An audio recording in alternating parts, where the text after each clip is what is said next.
And out here getting loose, guys going through some drills. We're almost at game time. Live coverage of the NBA here on Shams. Over the last decade, the Warriors were the team. And this decade is kind of wide open. So with young teams on the horizon, the deep roster of teams and talent in the West, a lot of people are talking about Oklahoma City as the team to watch in the 2020s. What do you think? OKC has this league at the palm of their hands and really the direction. The nucleus led by Shai Gilgeous-Alexander in Oklahoma City, that is among the best. They have tons of picks. Kevin, I mean dozens of draft picks that they can trade to get even more talent. No organization is set up quite like the Thunder. They have to be aiming for championships down the line. And they've stayed the course. Agreed wholeheartedly with you. They're going to be fun. A look at Atlanta's opening lineup. In the post, it'll be Johnson and Okongwu. Daniels out there with Trae Young. And it's Reza Shea in its small forward. Outside Williams. First quarter of play, 1 minute played. Back to Gafford. Ball stolen. Young taking his time here. He had a nice open look right there. And how about the find by Trae, making sure he keeps his teammates involved. Gilgeous-Alexander passes to Williams. But Trae. And there's Gilgeous-Alexander. That's good on the assist by Williams. And an eye for an eye. Both teams working to stretch the floor. Well, that three-point shot just gives you so much room to operate on the offensive end. Oklahoma City's gone 1 or 2 from long range in the first quarter. He gets that one. Gilgeous-Alexander's got 5 now. Well, let's remember that at 6'6", Shai Gilgeous-Alexander can more than handle himself near the cup. Okongwu with a screen on Gilgeous-Alexander. Plenty of daylight on that shot. Young's got his second basket of the night. Pick works well there. Not much resistance from the D. It takes incredible effort to stay connected to the hip of the offensive player. You've got to want to work.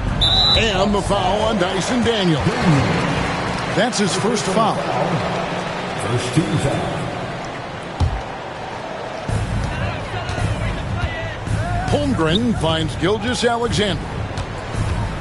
Outside Williams. The shot's good. Gilgeous-Alexander making the play. You know, Shams, I don't know how many kids grow up thinking they're going to be an NBA insider. But clearly that is something that you probably thought about at one time or another. Did you think that was going to be your path?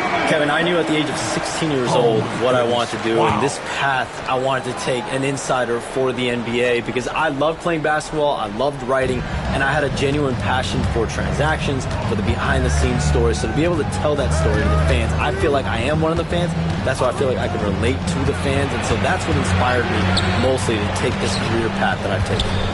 So connected. It is a pleasure reading you and hearing you. Kevin, appreciate you so much, and just know the stories will keep coming.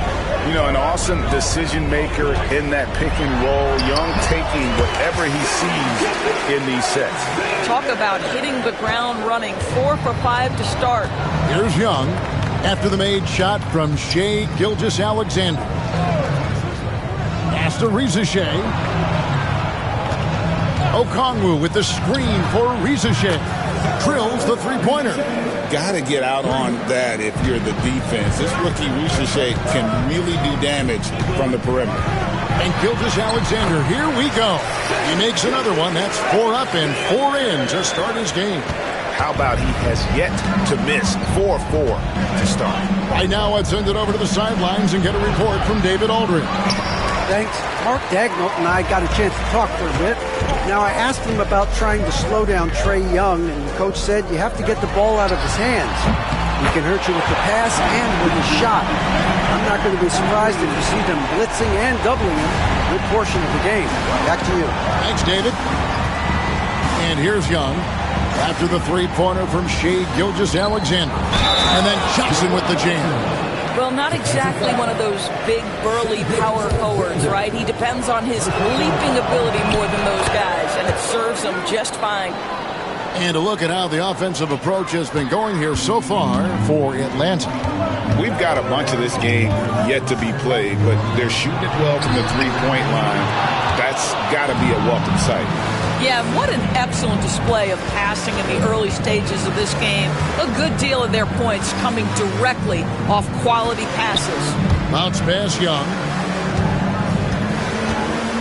Back to Okongwu. And Okongwu slams it in. And this kid, Ricochet, is a team-first kind of player, willing to give it up to the open man. And you look at the way the league is moving now, Shams, are there less big trades than when you started or more? Perhaps a little bit less, but listen, the league is trying to keep parity in this league and allow teams to be able to keep their homegrown stars. There's always going to be plenty of interest, and that level of interest, not only from players from competing teams, but fans' interest, it's never been higher. And there's never any hesitancy, right? If a team feels they can get better for whatever reason and however they do it, I don't think there's any hesitancy to pull in the trigger. Particularly when you're on the cusp of potentially winning a championship or competing, whether it's competing for the playoffs or competing for a title. If you can make one move that takes you from point A to point B, teams and general managers want to do it. Well said. Now, here is Young. He's got 5. Kept alive. Well, nice job crashing the glass. You'd love to see that kind of effort. Dort passes to Gafford. Can't cash in from close range. Boy, that's one he wishes he could have back, especially against soft defense. On the wing, Daniels, defended by Dort. Daniels kicks to Young. 4 on the shot clock. And the rejection by Gafford. Do not go up soft against Daniel Gafford. He will send it right back at you. And Mark Daigneault calls timeout. He wants a minute here to get things straightened out with his team. Christie, he's checked in for the Thunder. And a change for the Hawks. LeVert's checked in. And the foul on Dyson Daniel. That's foul number 2 for him. That's already this guy's second foul now. He's either going to have to sit or play a bit more conservatively. Larry Nance is checked in for Dyson Daniel. Holmgren in the high post. Working on Nance. And there's the foul on the shot. He'll go to the line for 2. Boy, you think about the size and skill set that should allow Chet Holmgren to be very good for a very long time. And that one goes in. 2 from the line that time. Here's Young. Last game, 26 points.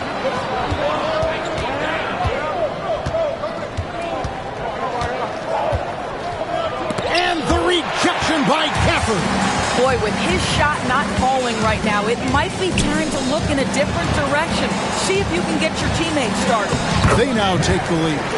Shams, we know you grew up in Chicago. I'm assuming you grew up a Bulls fan. Who didn't? And you had to have a favorite player growing up with those terrific teams.